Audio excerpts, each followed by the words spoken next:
No. No, it says it's a problem. No, it says not unmute yourself.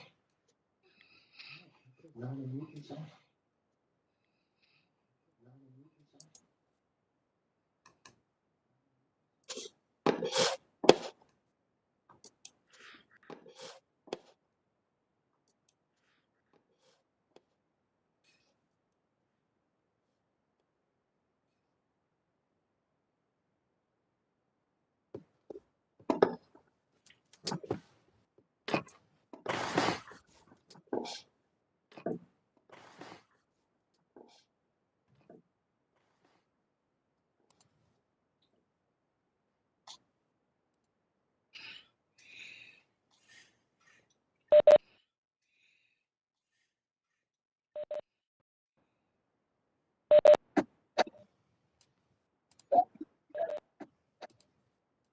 Okay. Okay. And we're ready. Okay, good evening, everyone, and welcome to a special meeting of the Montclair Historic Preservation Commission. It is Thursday, September 3rd, and as I mentioned, this is a special meeting of the Preservation Commission. Notice has been given in accordance with the Open Meetings Act by posting a copy of the notice on the first floor of the municipal building and by sending a copy to the Montclair Times, the Star Ledger, and the Herald News. We are also being broadcast live on Channel 34, Montclair TV, and remotely on YouTube. In order to access this meeting, Graham has put up on our screen the agenda, which gives all the information of if you want to access our meeting. And so that is on the first paragraph. To participate by phone, please call 408-418-9388 and enter the meeting code 129-464-6624. So, Mr. Petto, pardon me, what? 6626. Sorry, 6626. Okay, Mr. Petto, the roll call, please. Yes. Chair Bennett. Present. Mr. Hyman. Present. Mr. Rooney. Here. Mr. Greenbaum is absent at this time. Oh, there's Mr. Greenbaum. Mr. Greenbaum? I saw you. His microphone. There, he's Yeah. just muted. Okay, Mr. Greenbaum, are you here? I'm here. Can you hear me? Yes, we can hear you. Ms. Kane Levy? Mr. Reimnitz? Let me unmute you, John. Mr. Reimnitz? Here. Okay. Mr. Karasik? Yeah, I'm here. And Mr. Connolly? Here. And Mr. Petto, as the board secretary, is present also. Thank you, Graham. Approval of minutes. We will not be approving the minutes of August 27th at tonight's meeting. We will be doing that at the next meeting in September. Public comment. Is there anybody that would like to make a public comment? Graham, you would be in charge of that? We have two members of the public joining us. I think they may be just interested in an application scheduled this evening. First, I'll unmute Ms. Renner. Ms. Renner, do you have any general public comment, or do you have comments specifically on an application scheduled this evening?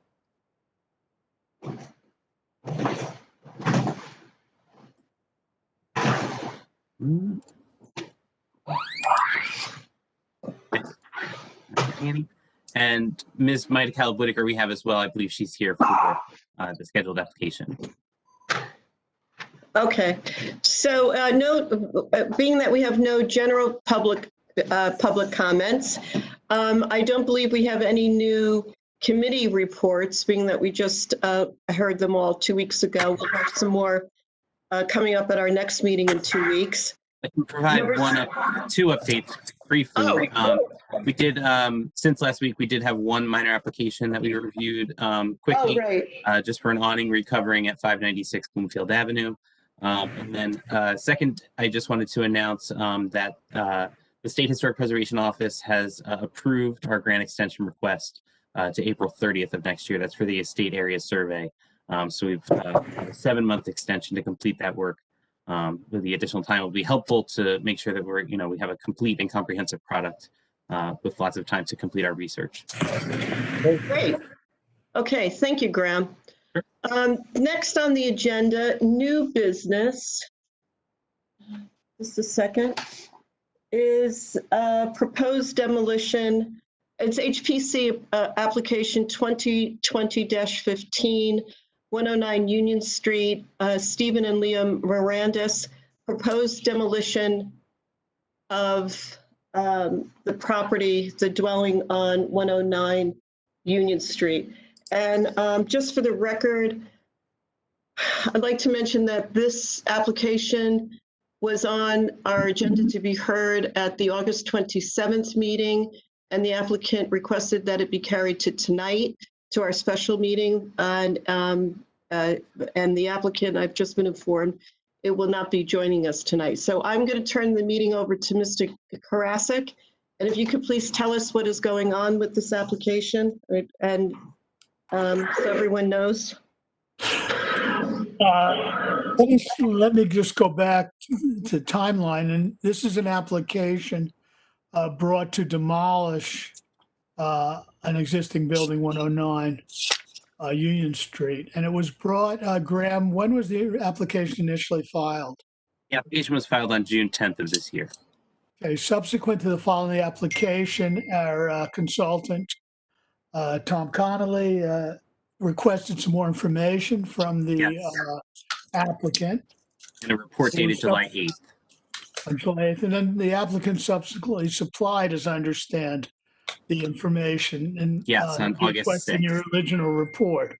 Mhm. And based upon the additional information, Mr. Connolly produced a second report, a revised report, and presented to the board, and the board has that report in front of it right now.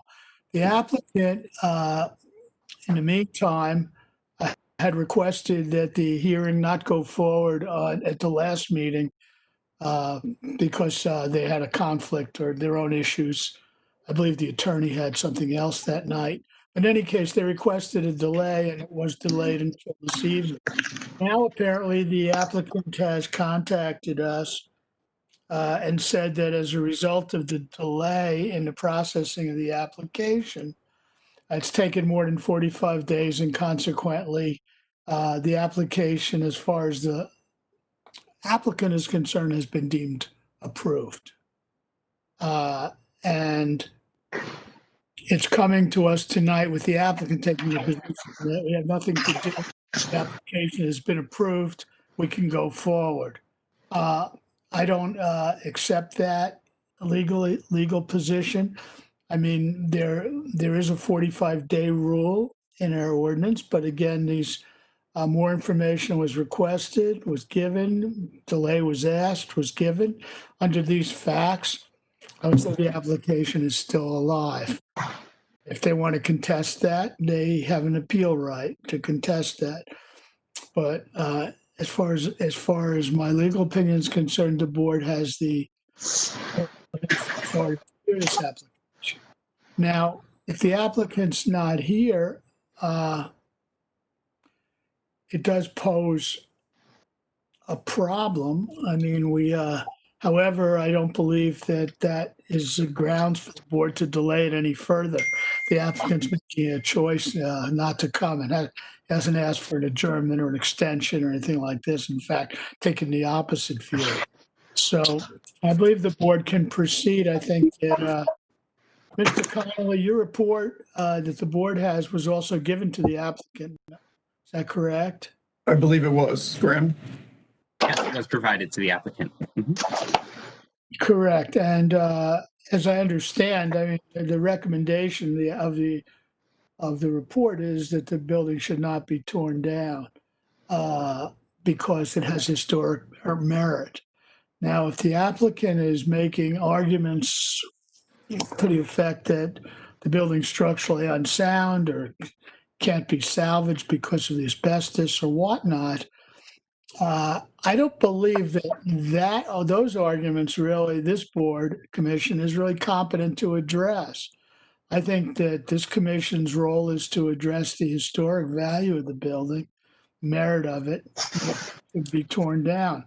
If this commission decides it's not, the applicant can appeal to the Board of Adjustment, which has a much better ability to address engineering and structural issues than this commission does. I mean, I understand some of your architecture, everything, but that's not why you're sitting here, and that's not the expertise you should be using here. So my opinion is you can go forward.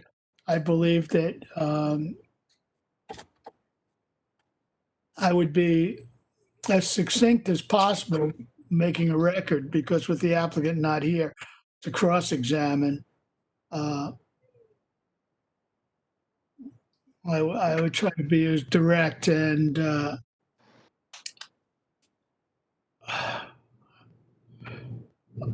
factual as possible in making your presentation. So that's my opinion on where we stand. Okay, all right, Yeah, thank you, Ms. Before we move on, Graham, can you just clarify one thing for me? You said that they had initially filed the application in June 8th or June 10th of this year? Yes.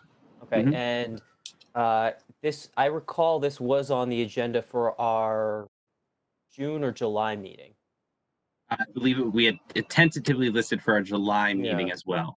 And then subsequent or prior to that meeting, Mr. Connolly provided his initial report to the board or to the commission and the applicant, correct? Yeah, well, the report requested additional information, and the applicant agreed to, go back and prepare additional information. So we postponed the matter to the August meeting on the August 27th. So the applicant consented to that postponement from July to August? Mhm.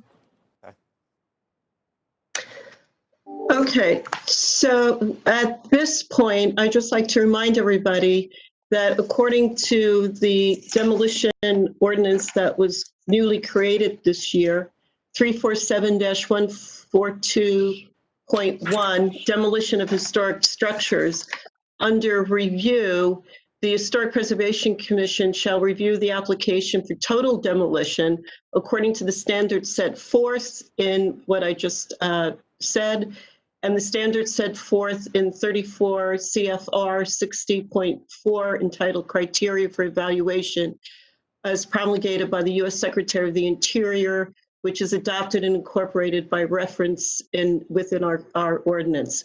So the point 2, the Historic Preservation Commission may delegate the review of total demolition application to the Historic Preservation Officer, provided that the commission by resolution shall adopt or otherwise act upon the officer's report at a public hearing.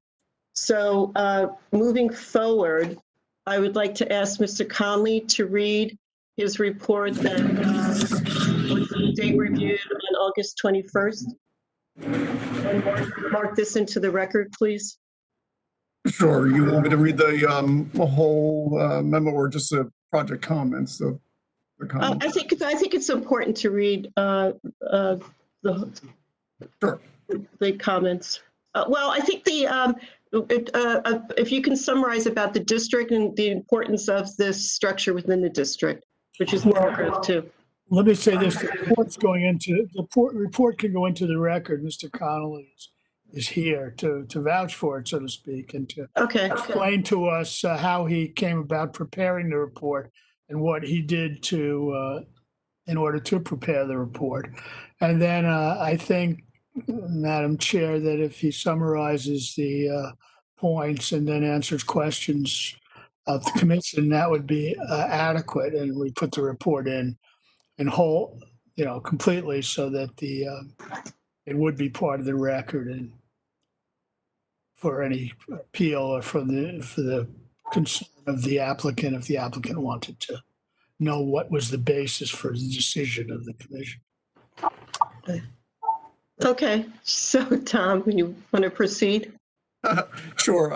I would prefer to read my comments and just so everybody gets an idea of where we're coming from. But we did So under the second paragraph there, the project comments. So the applicant's attorney provided additional information to further the Montclair Historic Preservation Commission's understanding of the current conditions of the house at 109 Union Street. The information provided consists of a summary letter of dealings with the insurance company and the test reports for the asbestos removal procedures. However, based on the intrinsic value of the house's architecture and its contribution to the continuity of the first residential historic district, which retains a high degree of architectural integrity from the district's period of significance, it is nevertheless recommended to the Montclair Historic Preservation Commission that the application for approval for total demolition of the historic structure authorizing demolition be denied. The district, which is composed primarily of residents from the late 19th and early 20th centuries, has roots in the 18th century, and this neighborhood was developed on farmland associated with initial settlement of the area in the 1740s. Union Street was also part of Preservation Montclair, a townwide survey that determined possible notable architectural resources in the township. The properties along Union Street were part of the Phase 1 survey. 109 Union Street was one of several properties surveyed. According to this survey, and verified with an on-site visit to the exterior only by myself, 109 Union Street is a 2 1/2 story Tudor Revival residence constructed in 1905. The building is a fine example of this type and displays typical features of the style, including unadorned bargeboard gables, half timbering at its upper stories, and brick at its ground floor level, multi-light sashes, and cross gable roofs. The building has been expanded to the west and north elevations. The west elevation is sympathetic to its original architecture and takes a secondary position to the main block at the front elevation. The rear additions appear to hide much of the north side of the building, but are not readily visible from the public right of way. According to the 1986 survey, which was conducted prior to these noted additions, the residence is a fine example of Tudor Revival architecture and is one of many similar houses found in Montclair. The house is an integral part of the neighborhood with its distinctive to its mix of residents of similar sizes and placement along the street, adopting the popular architecture styles of the period, such as Tudor Revival, Queen Anne, shingle style, and others. Many of the neighboring houses were designed by prominent local architects, and 109 Union Street works seamlessly with these known architect design residences. Even the small amount of infill housing in the mid-20th century maintained the streetscape with their placement along the street, scale of the residences, and the application of popular architectural styles in their articulation. The foregoing are relevant factors in evaluating a demolition application under criterion 347-142. However sympathetic the Montclair Historic Preservation Commission is to the owner's predicament, the application does not adequately substantiate the need to remove the building based on the review criteria for total demolition set forth in the Montclair Code 347-142. Although Mr. Higgins' letter to Mr. Moranis on May 27, 2020 states that the structure will be compromised by the removal of the remaining asbestos, Mr. Higgins does not appear to be a structural engineer to substantiate the claim that the structure would be compromised through the removal of the remaining asbestos, nor whether it would not be feasible to repair the structure once the asbestos is fully remediated. Furthermore, there is no independent assessment of the technical feasibility or the difference in cost of remediation. Furthermore, of rehabilitation of the structure compared to the demolition and construction of a new single-family home with similar attributes to substantiate the economic hardship presented in the application. The supplemental information provided by the applicant also does not indicate there is a current public health or safety issue given the building's current condition. The Montclair Historic Preservation Commission is also concerned that the basis of this demolition application stems from the shoddy workmanship. See Mr. Higgins' letter of May 27, 2020, describing the work product leading leading to the current conditions of the applicant's own contractors during renovations. Please note that per 347-142, denial of the application for total demolition does not forego the applicant's ability to demolish the structure. In the event that the owner's good faith attempts to sell the property to a buyer willing to undertake the balance of the remediation and restoration fail to result in such a buyer, the owner may reapply for a demolition permit without the need of the application of demolition. So, is my understanding, my concern is the applicant has not proved to, I guess, this board that the remaining removal of the asbestos would be part of the total demolition of this house. That's what they're claiming, but I think we need to have the applicant take a second look at this and have a structural engineer really review the conditions of the building.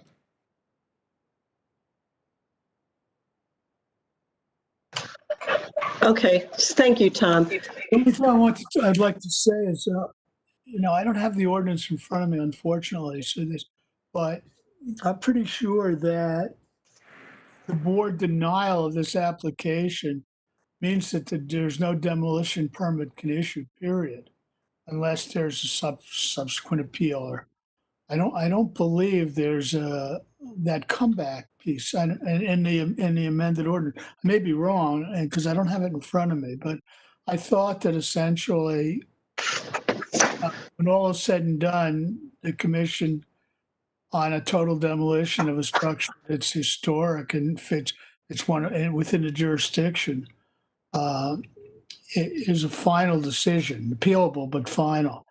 Tom, do you have a different view? Is that what you were saying? No, that's my understanding of the ordinance as well. Okay, thank you. Then maybe it was just, I heard it a little differently, but anyway, that is the situation. So, a demolition permit can't issue unless further proceedings occur somewhere else, essentially. And I don't recommend, I'm not anxious for them to happen, but I think that is the applicant's So moving forward now under review number 2, that the review of the total demolition application to the Historic Preservation Officer, which is Tom, and it's his opinion that the demolition be denied.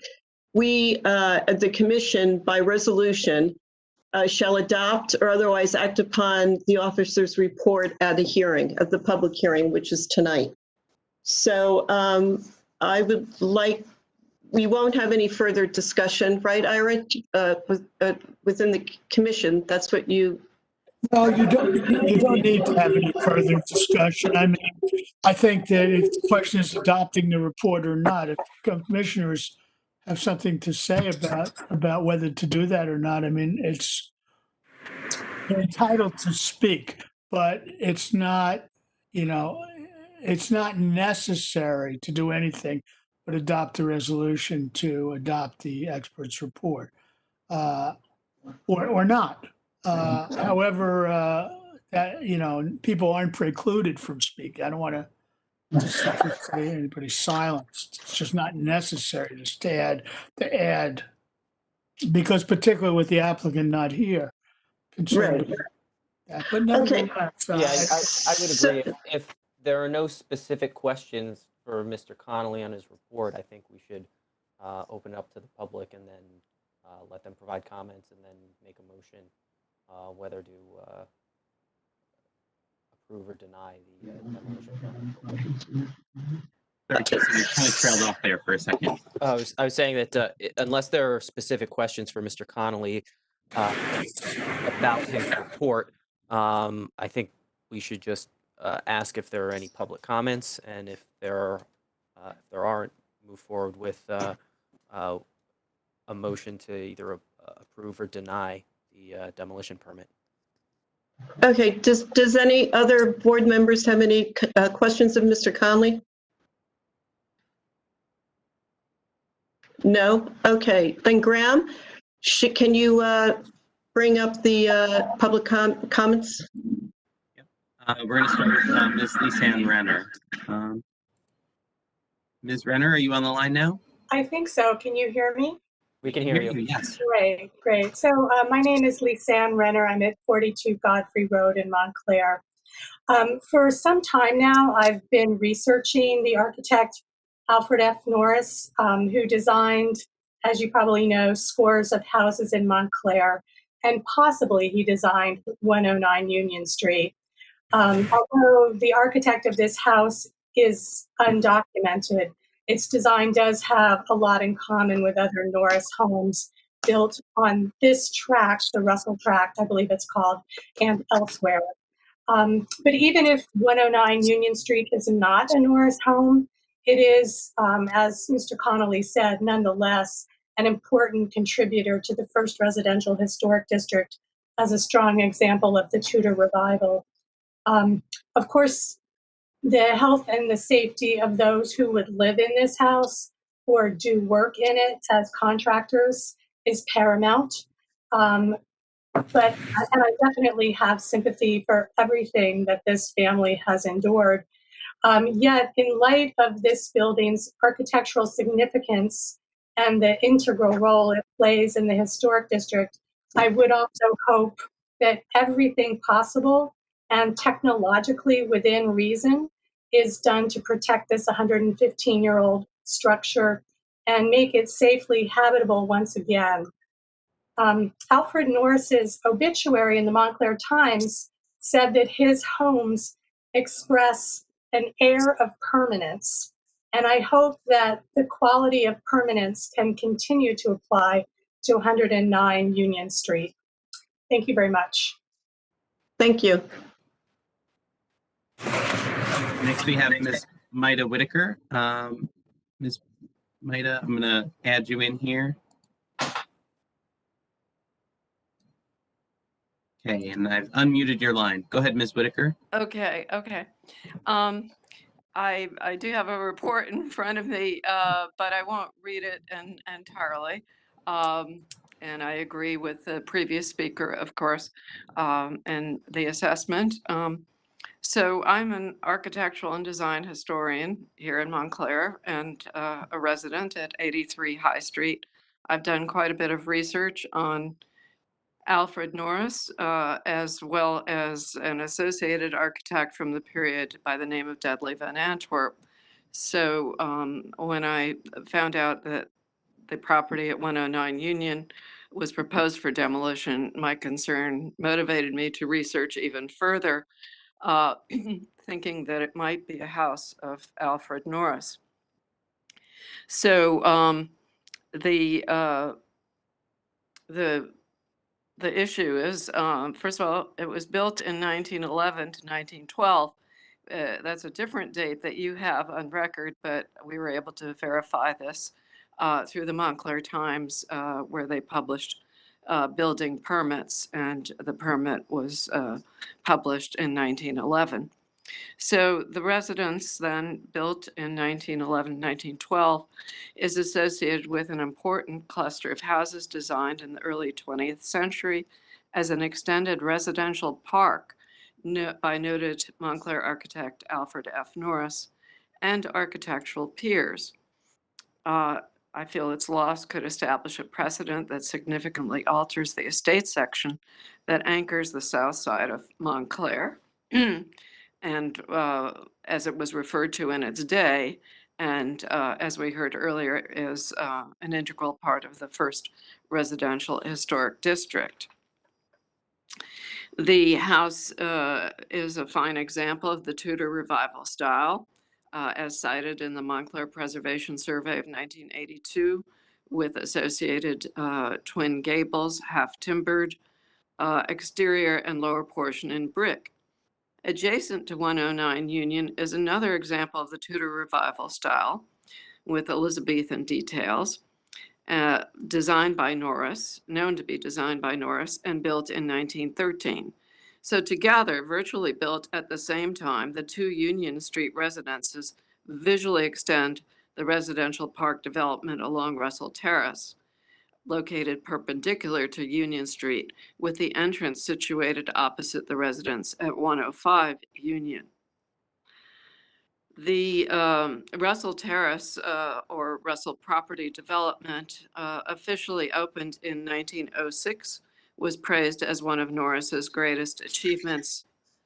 Not an insignificant comment, given that the architect designed as many as 400 to 500 houses in his lifetime, many of them in commanding locations in Montclair. To quote from the 1915 obituary of Norris, there was always dignity, restraint, and solidity to his buildings, which have an air of permanence and essential quality of home. Perhaps the most interesting large development within the group of residences was the group of residences on the Russell property built for Mr. Terry, and that was Seth Sprague Terry, the developer of record. The position and shape of the land made a satisfying treatment difficult. There is no more successful result to be seen in Montclair. In addition, a New York Times real estate report of 1909 referred to the development as a residential park, a term that reflects the distinctive appearance and park-like setting of the residences. My report contains a description of the individual houses that Norris designed within the park, the documented houses. I'm not going to go into all those details, but they are important to establish the architectural context for 109 Union. Let it just suffice to say that 3 of Norris's best examples of Tudor revival houses are built within the park, along with several craftsman houses and Norris's own house virtually across the street from 109 Union. So I will just continue here. So within the spectrum of residences in this area, 109 Union represents, as we've said, a fine example of the Tudor revival style, and it constitutes a strong contributing feature within the documented Russell Terrace and Union Street cluster designed by Norris, and is possibly one that he had a hand in creating. My research has proven that many houses that we had considered undocumented, eventually we have found the names of architects. So this research is really ongoing, and much has been added to the report of 1982, which we hope to update. In summary, every effort should be made to preserve the structure, thus preserving the residential park vision of architect A.F. Norris and his patron Seth Sprague Terry, and providing lasting evidences of Montclair's unique architectural heritage. Montclair's historic residences represent an important cultural asset, and any loss of fabric would be an unfortunate change to the neighborhood and deprive residents of the rich legacy that the farsighted architect Norris and his peers intended to leave for Montclair's continuing enjoyment, convenience, and well-being. So I will rest my comments on that note. There is a report that I provided to Graham Petto, so that could be referred to by any persons that are interested in this history. Thank you. Thank you. Thank you, Ms. Whitaker. Jason, now can I ask you to make a motion to accept Mr. Connolly's report as written? Yes, I make a motion to accept Mr. Connolly's report and introduce it into the commission's record. Second? I'll second it. And Graham, could you call the rolls in terms of for we to vote? Sure, absolutely. Mr. Reimnitz? I vote to accept. Okay. Ms. Kane-Levy? I vote to accept. Mr. Greenbaum? Vote to accept. Mr. Rooney? Yes, accept. Mr. Hyman? Yes, accept. And Ms. Bennett. Yes, I accept the report as written. Okay, so that's, oh, do we, We need a motion on the main issue, which is whether or not to deny or approve the application for demolition. Right. okay, so who would like to make a motion to deny the application? I move to Make the deny the application. application. So I have Mr. Hyman with the motion. We need a second. Second. Okay, Mr. Rooney with the second. We'll call the roll. Motion to deny the application. Mr. Reimnitz. I vote to deny. So that's a yes. Ms. Keen Levy. Yes. Mr. Greenbaum. Yes. Mr. Rooney. Yes. Mr. Hyman. Yes. Ms. Bennett. Yes, The application is denied. thank you. And let it be noted that if the applicant wants to appeal this HPC decision, they can refer it to the Board of Adjustment. Okay, I think we're on to the next order of business,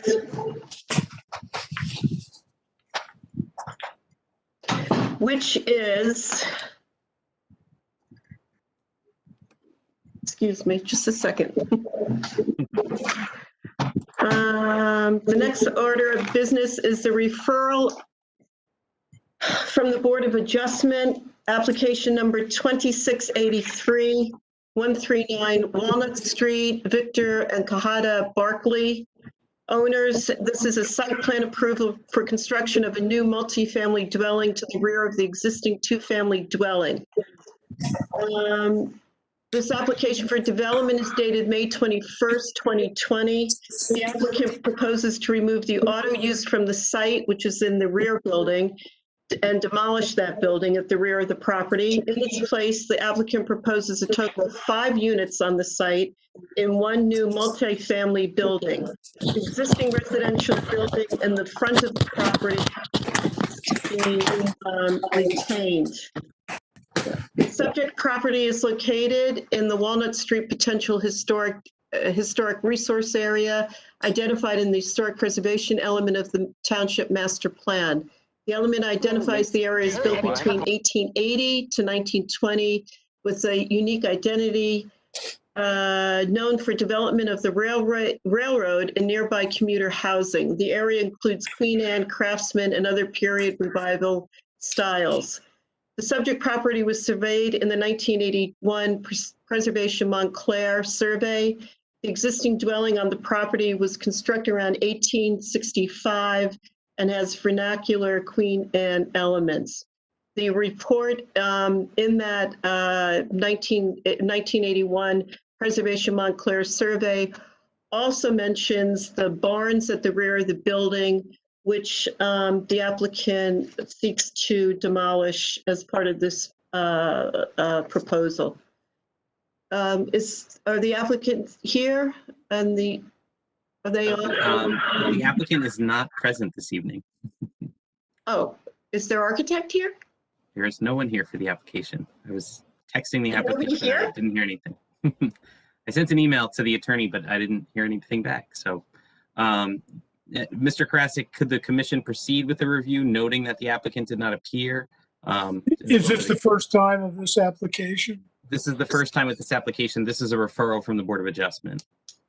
Well, since it's not a decision, I mean, it's a referral and you're making recommendations to the board, I don't think the applicant's presence is absolutely necessary for you to be able to review the application and make comments. It would be preferable, but from a legal perspective, you're not making any decisions or adjudicating anything. You're just giving advice to the commission, to the board. So I think you can proceed if you want, or you can give the applicant one more chance to appear. It's up to you, but I do think you would be able to. legally. Just in further advice to the commission, I do know that the applicant is scheduled at the September 16th Board of Adjustment meeting. And our next meeting is not until September 24th. So just another element to keep in mind as you decide how to proceed. Well, that's, you're almost doing the applicant, you would be doing the applicant a favor to proceed, because it's possible that the Board of Adjustment could put it off to awaiting your action. So, if that cuts in any direction, it cuts in favor of moving forward. Well, I think we should hear from Mr. Connolly. Right. And if we can, if we have enough information where we can make a recommendation, then we can do so. If not, our recommendation to the planning commission could be just. That's sensible approach. So, Mr. Conley, your project comments, you have 19. It's quite a list. Yeah, I almost didn't know where to stop with this application, but Graham, if you could put back up the And just, Yeah. Chair Bennett, if you wanted, I could just give a little background to this application too. Yes, please That do. might for the commission. So this is a bifurcated application that the Zoning Board of Adjustment has actually already rendered a partial approval to.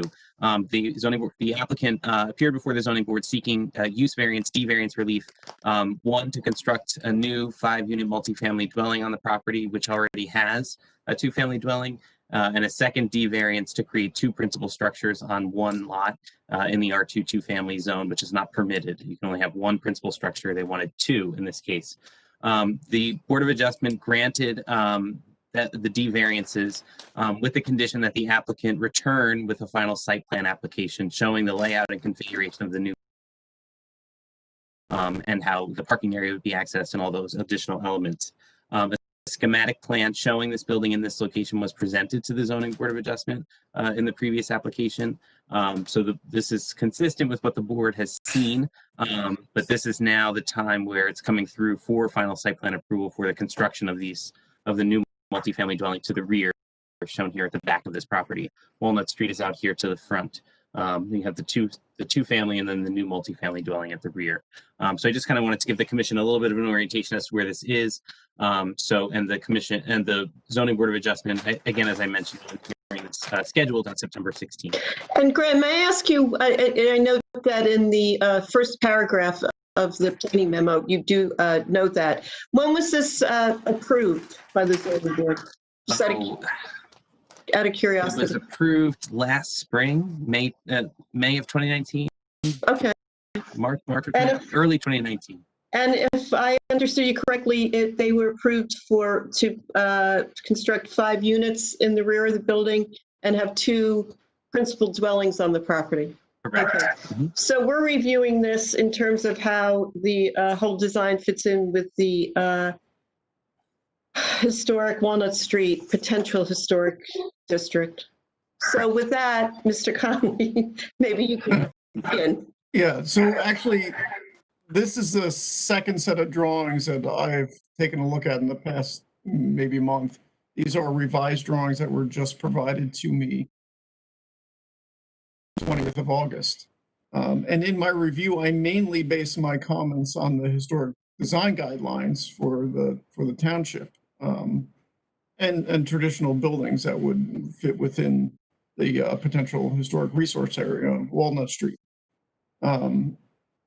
So I noted in my first comment that this was really only a preliminary review. In order for this commission to fully understand this project, a full set of architectural drawings will need to be provided. Graham, if you could scroll through the drawings, stop right there. Yeah, the drawings of the new building that's going to be sitting behind the existing building that is fronting Walnut Street are those 4 renderings that we have at the top of the sheet SP2 there. Not much information is given architecturally.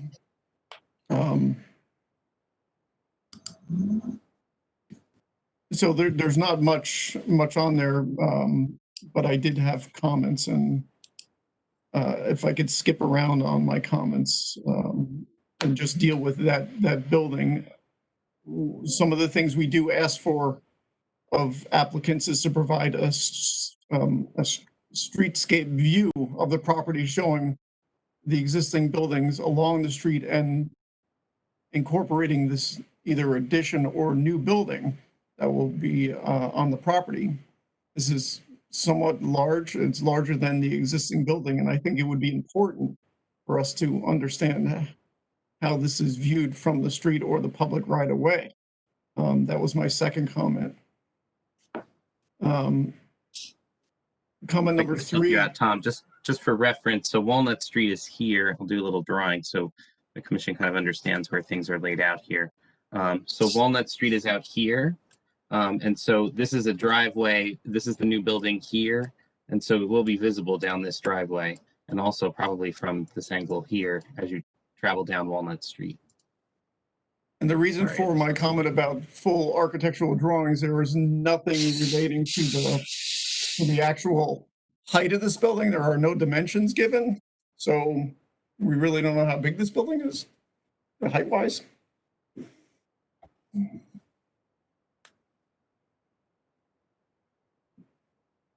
May I ask something of Ira?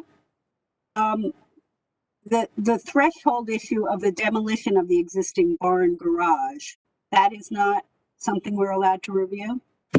It is actually, that's in our design guidelines, and that is one of my comments.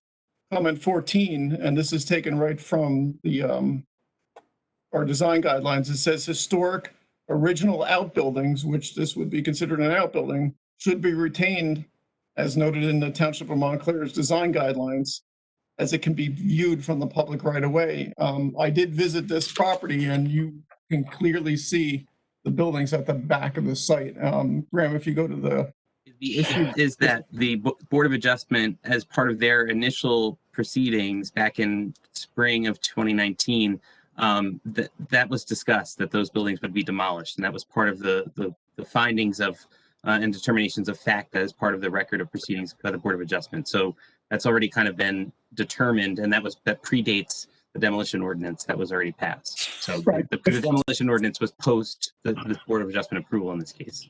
The demolition ordinance would protect historic garages, outbuildings, accessory buildings and things. Those have their own unique existence with respect to whether they could be demolished or not. At least that's again. But it was stated. You would be right, Ms. Kane-Levy, except that, as Graham says, apparently the Board of Adjustment dealt with this earlier on. And I mean, I didn't look at it from that perspective. I'll take a look again to see if there's any basis for us to try to bring that under the demolition ordinance. But it sounds like not, but I haven't not reviewed it before. I don't want to be definitive.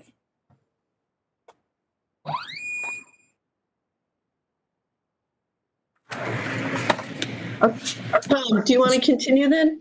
Yeah, so if I Please. could, yeah, most of my comments had to do with the new building.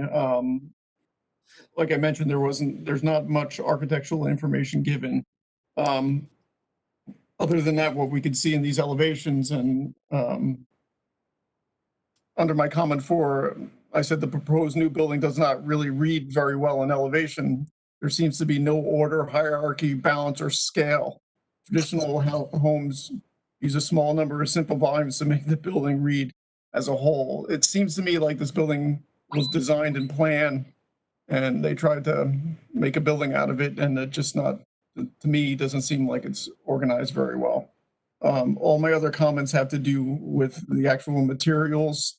Comment 5, the dominant materials along the Walnut Street block are wood siding and brick, and stucco is really used as a detail and not a predominant material in the district. And there is a lot of stucco on this building.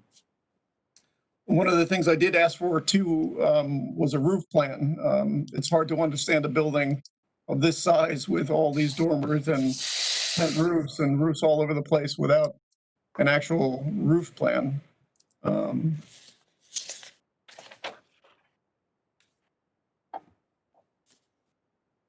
And then I started to get down into specifics. There are no gutters or leaders really shown on the building.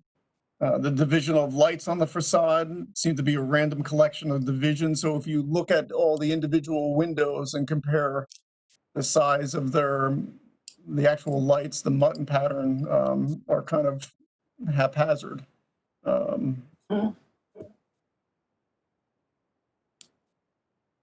So there should really be a coherent combination of division on the facade.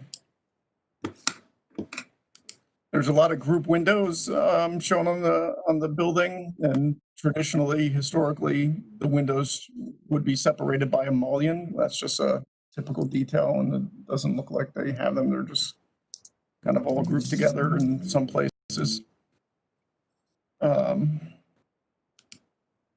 If you go back to, oh yeah, this elevation's fine. Actually, if you go back to that one, Graham, the previous one,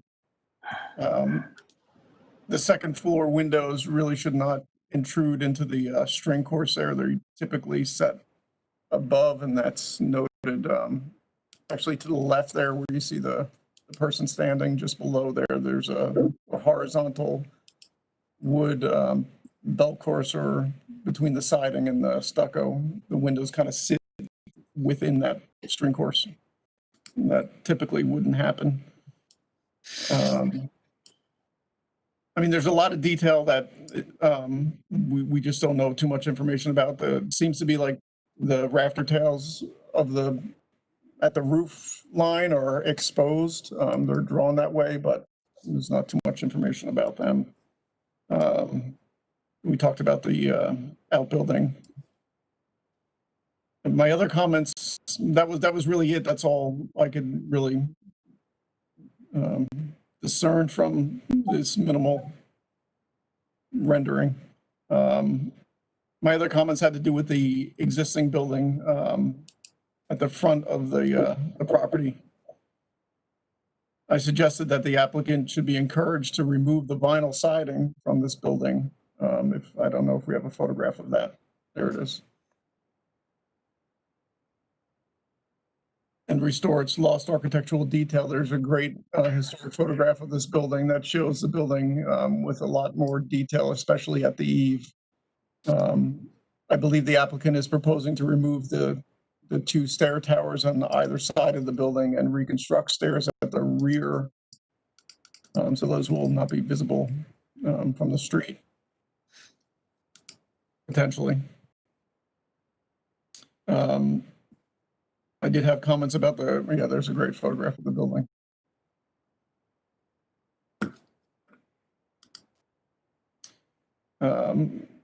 Some things we touched upon in the past about garages, the new garage or the existing garage should have the two bay wide garage door should be avoided, single doors. It appears a pair of swinging doors rather than one large door would be more appropriate for the garage to be retained you're referring to, correct, Tom? Yeah, so this existing garage supposed to be modified. That second story structure at the rear of the garage is going to be removed. The new gable roof will be installed on, I guess, the existing masonry structure. And then I guess the garage doors will be replaced. In looking at the site diagram, there was a lot of reference to vinyl fencing, which I know we mentioned in our design guidelines is discouraged. Vinyl is not a sustainable material. It does not convey the same appearance as historic fencing materials such as wood, brick, or iron. So there's a lot of fencing going on the site. There's a new trellis that's part of the new building. No material is noted for what that is at the entry right there. There's a nice drawing of it, but does not state what the material is. There's a number of retaining walls that are proposed to be installed on the site. And they are of engineered block, which I believe in our design guidelines, again, request that new retaining walls be constructed of materials that would predominate historically, such as stone or brick. And that's kind of it. My main concern is the size of the structure and what can be viewed from the street, and its overall design seems very haphazard to me. Okay, thank you, Tom. Did you get a chance to speak to the architect at all about this or any of your concerns? No, I have not. Okay, well, being that we don't have anybody here to speak to the application, we can't ask questions of the architect or the owner. So why don't we open it up to discussion among the commissioners based on Tom's remarks? So, who do we have up here? Do that Kane. just like for public comment first. Oh, And yeah. go into deliberations. Sure. Do we have any? Maida is still here. Hello, Maida, do you have any public comments on this application? Oh, not really, thank you. Okay, thank you. Okay. That's it. So being that we have no public comment, why don't we start with discussion among the commissioners? Ms. Kane Levy, comments? Yeah, well, I mean, I'm interested in finding out if there's any potential for the threshold issue of demolition because I am concerned about the loss of this historic structure. But if we are not allowed to comment on that, I would agree with Mr. Connolly about the lack of a cohesive design. And it does seem like the building is haphazard in terms of massing, fenestration, and materials. So I would concur on all those issues. In particular, there's a stone veneer that shows up that I find a totally inappropriate material. And if to be that it seems like the design was somewhat inspired by a barn or garage structure. So if that's the way they want to go, I think they should think more clearly about that as a prototype. And perhaps what you see from the street should look more like a barn or a garage. I see that at the first level. Is it possible to put the drawing up on the screen? Yeah, so that view of what they're calling the front, if that could perhaps recall what was there previously, I would feel more comfortable about it. Mm-hmm. But the roof line is just I'm not understanding it. It's so complicated. I don't see what it's trying to achieve in a way. And so I think it really needs another go around. Thank you. Mr. Rooney?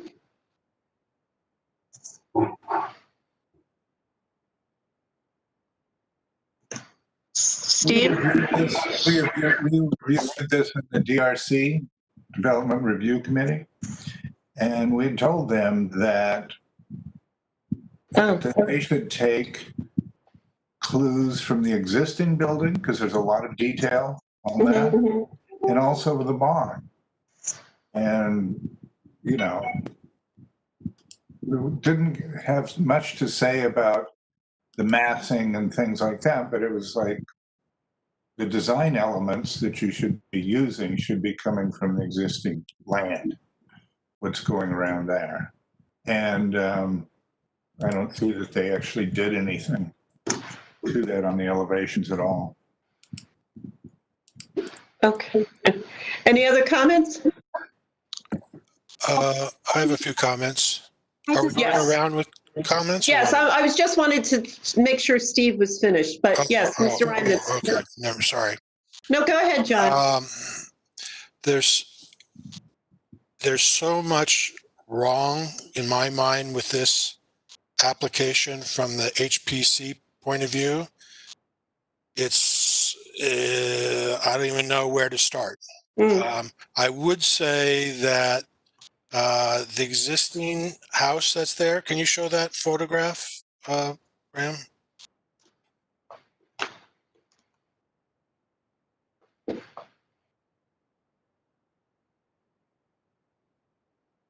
Yeah, well, I think their efforts to remove the staircases from the side of the house, and the other photograph shows it looking worse than this, should be commended.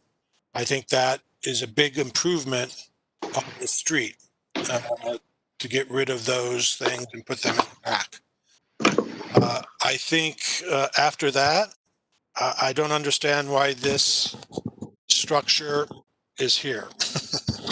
Or why it's designed like this to be on Walnut Street.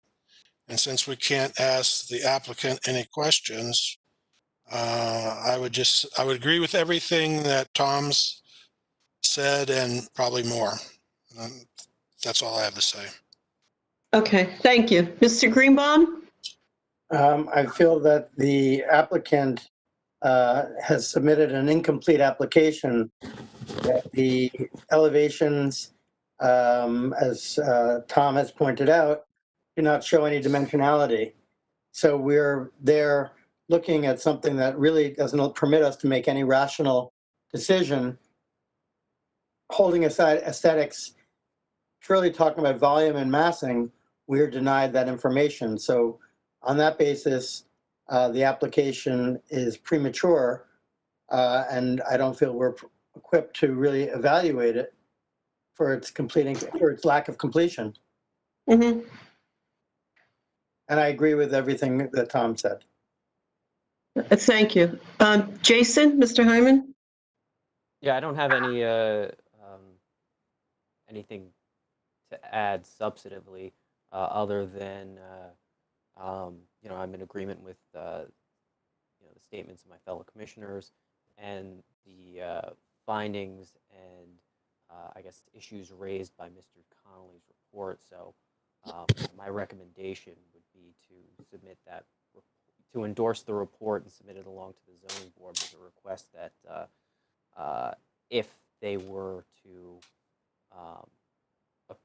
grant an approval of the application, an explicit condition should be returned to the HPC for a full review. Oh, we can't hear you. I said my recommendation would be that if the zoning board were to grant an approval, that a condition should be that they return to the HPC for a full review with the materials requested and outlined in Mr. Connolly's report. And then one other thing, I guess, commenting on Caroline's comment about the demolition, I share that concern, but I think as Graham noted, the 2019 zoning board approval already contemplated the demolition and construction of that 5-unit dwelling. So I don't think we've jurisdiction to question that the demolition at this stage. Yeah, just building on that point from Mr. Hyman, I just pulled up the resolution from the Board of Adjustment shown on the screen. It's statement of finding of fact and conclusion of law number 5 of the board's resolution notes that the applicant during their proceedings proposed to demolish the non-conforming automobile facility building at the rear of the property and in its place to construct this new 5-unit building. So that was part of the proceedings. But they don't mention that it's an historic building. It's not identified as historic. Could that be something that we could go back on, Mr. Yes, Crowder? this preceded the demolition ordinance in existence. So. Ira, were you going to say something? No, I was just going to say, I don't think that'll go anywhere, unfortunately. Oh, okay. Well, the thing about that building though, right, it's made up of an original barn building at the back of the property with a number of additions, number of one-story additions, I believe. And again, in our ordinance, or in the Montclair design guidelines, it does say historic original outbuildings shall be retained if they can be viewed from the public right away. So that was always in our design guidelines. No, I understand. We can make that point. I mean, I imagine one of you is going to go to the Board of Adjustment meeting. I get, if you do, I mean, because you're entitled to, and to speak on this application. I mean, it seems like from my point of view, it looks like that they've made absolutely no effort of any kind to emulate or blend in with the historic area.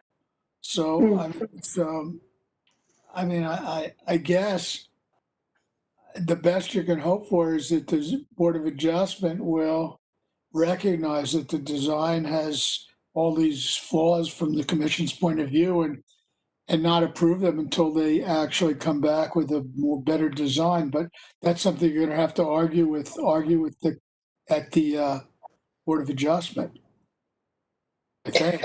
If I could just provide a little bit of additional commentary, having sat through both your meetings and the Board of Adjustment meetings for 5 years now. I do foresee the Board of Adjustment starting proceedings on this application on September 16th, and then asking the applicant to come back here to rectify the issues highlighted in Mr. Connolly's report before they can proceed any further at the Board of Adjustment. So I do anticipate that the board most likely will send the applicant back here to appear with revised plans that start to meet the statements put forth by Mr. Connolly. So the design, starts to incorporate and reflect and respond to the historic design guidelines. The board isn't necessarily going to just, rubber stamp an approval. They're looking for something that's consistent and that has, support from the commission as well. May I make a comment? Kathleen? Yes, please. Yes, please. So I think it's important to make two notes. One, we should, in our commentary, in our report, we should state that neither the architect nor the applicant attended, and they would have the opportunity to answer and address our concerns and/or provide clarification in areas that are presently unknown to us. And so that warrants probably a return to us prior to any further decision. I would presume it would require the Board of Adjustment to send it back to us and just sit on the application until it's been, responded to and our concerns are addressed, and then the application can be reviewed and with full information and clarity. I just want to clarify, just speaking to that one point, there's not really an opportunity to sit on an application. There is, we are under a time clock, just as we were with the demolition ordinance. So, I think if the Board of Adjustment requests that the applicant return to the HPC, obviously they will need some time to revise their plans. They probably would not be at our September meeting, probably not till October at the earliest. But, they're going to need to go back to the Board of Adjustment fairly quickly because they have 120 days from the date of application to render their approval. So, the process needs to keep moving forward, but hopefully the applicant will respond to the comments provided, and that hopefully the applicant would receive such direction from the Board of Adjustment on September 16th. But let me ask you a question, just for my own understanding. The time period by which the decision has to be rendered, the fact that they didn't attend tonight's meeting caused delay and inhibited the application process. So how does that, just for my own knowledge, how does that impact the fact that, there's time constraints? How can an application be heard and seen and reviewed within a set time period when the application isn't complete nor the applicant attending? So just to kind of respond in part to that question is, one is the review here tonight by the HPC is not required in municipal land use law. It is something that can be, the application shall be referred to this body for review and comment. But the application is following the time clock of the Board of Adjustment. So that's where, if we can fit in the review, which we always do, the commission provides their comments to the Board of Adjustment, but the time clock that the applicant is adhering to is that of the Board of Adjustment set forth in the municipal land use law. The commission tonight has the opportunity to provide those comments. And I think providing these initial comments will help the Board of Adjustment in their deliberations. I mean, the applicant, received significant variance relief in the first round on this. And they are back now again for their site plan approval. So I think that the board is going to be, looking to ensure that the application is consistent with the community and the neighborhood and responds to the historic area and your comments as well. So, and that's why I also think that it is important, going back to Mr. Karasik's point, that a member of the HPC should most likely attend the meeting on September 16th to review Mr. Connolly's report and, underscore the opinions of the commission and stress that, the applicant needs to appear to assist in that review process as well. Okay, well, thank you, Graham. So we can send this entire document of Tom's to the Board of Adjustment with saying that these are all of our recommendations. I would also like to include that, which something that Ms. Kane-Levy brought up, that perhaps the design inspiration could be based on the existing barn buildings that are there. I mean, we seem to have a blocky building block design there now, which has no connection to anything going on within this historic neighborhood. So I would like to add that to the 19 comments that Tom has written, perhaps as number 20. I too. Can I just suggest something there, Kathleen? Sure. I think it should just say it should relate to something in the historic district. It doesn't relate to anything. It can relate to the barn. It doesn't. There is no logic behind this and no relationship. So they need to come back and show some sort of relationship to the correspondence. And if I could recommend, I think that it should be a cover sheet, with our typical memo format. And then Mr. Connolly's report has an attachment. And on that cover sheet, we can reference those two items: that the applicant did not appear this evening, that the commission believes that the design should better relate to the potential historic area. And then, reference Mr. Connolly's report as being, comprehensive of the rest of the commission's findings and thoughts on the application. Can I make one more comment? I forgot. I don't have Mr. Connolly's other than on the screen, which I can't read, but the scale of the building as well, I think overwhelms the historic house on the site. It's so big. And I believe that's what the zoning board is ruling on. So I think it's too big for the site. Well, did they already get approval for that, Graham? They got approval for the number of units, not the size of the building. That has not been approved at this point. So that's why this is an interesting case in that it's bifurcated.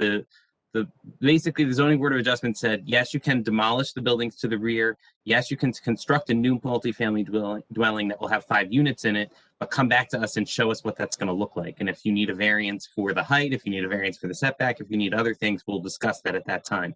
I think that gets to, I just pulled up on the screen, Ms. Keenly, number 3 of Mr. Connolly's report talks about the proposed design of the new residential building not being compatible with nearby buildings in terms of scale, massing, and size.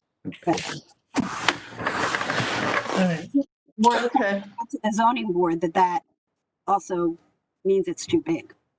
Well, can I just say something? It's either too big or it's not too big. We can't tell because we don't have any dimensions. Right.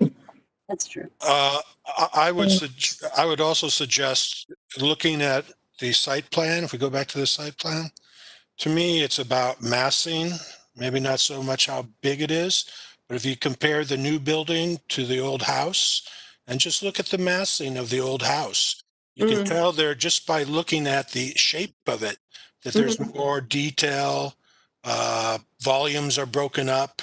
And then you look at what's being proposed, and it's essentially 2 square boxes. And it really doesn't, it doesn't relate to anything. So maybe we should be more specific that's saying it doesn't relate to anything within the historic district or the other dwelling on the property. Specific. I would suggest a lack of correspondence. Lack of correspondence is a good way to define this kind of situation. What does that mean? Yeah. Correspondence, in same thing as what you were saying by relationship. One does not correspond with the other. There's no correspondence. There's no kind of sense of reference to one another. Right. Lacking correspondence. Or to the historic district. So Or to the district, yes, micro and macro, yes. Yeah, I just want to clarify because this is not yet a historic district. It's a potential historic resource area. it's So a we just need to potential clarify. resource area, but I think everyone in Montclair would agree that this is a very important part of Montclair. So And becoming more important. It's very clear what these people did. I mean, they went and got their approvals to basically number of units, and then they stuffed as much in as they could without any regard. They basically didn't put in any design elements that might add cost at all. And they basically stuffed 10 pounds of sugar in a 5-pound bag and ignored any of the neighborhood or historic. And that's what they did. So they just came back with, sort of the grossest kind of proposal. Well, yes, and Tom does know that in his first point that says a full set of architectural drawings needs right. So we don't need drawings to tell you that what this design looks like. I mean, yeah, I agree. Appreciate what David said, but there's enough here to know that this. It needs a rework. Yeah. So in the future, that would help me in my review. I'm trying to review everything that's on here, but if I can just limit it to one comment saying, this doesn't work, try again. What I would like to know is why would this application brought to our attention?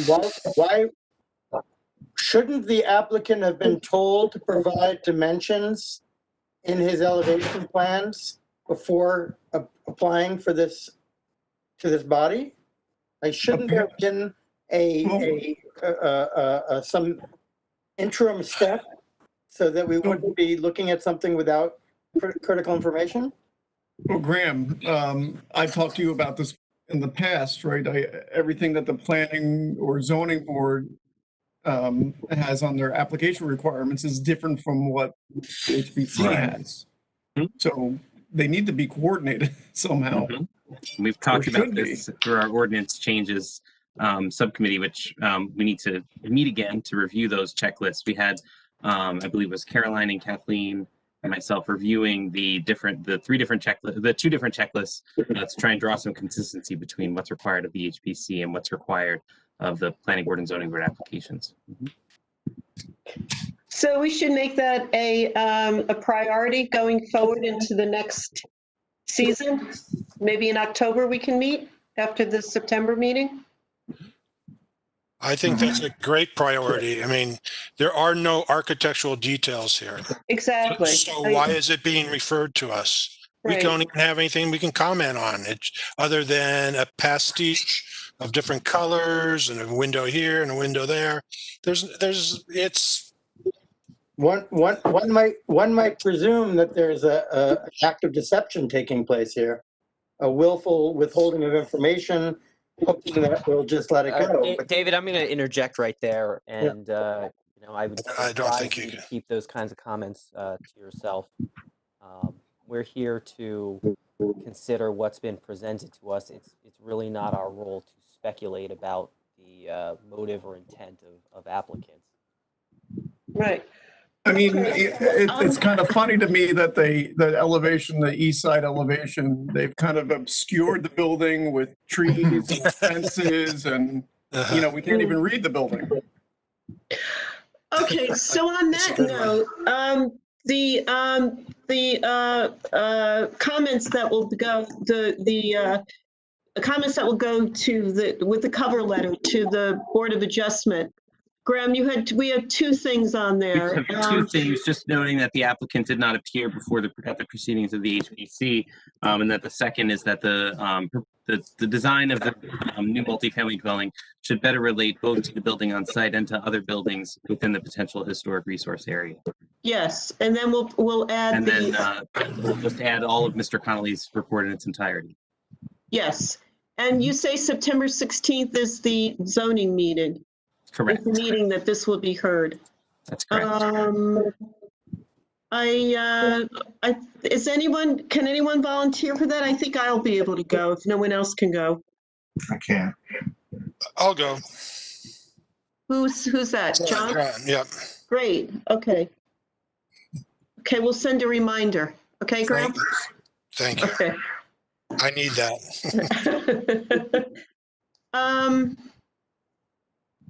Okay, so we're all set with that then, Graham? Yes, we are. Great. The next on the agenda is certificate and resolutions, of which there are none.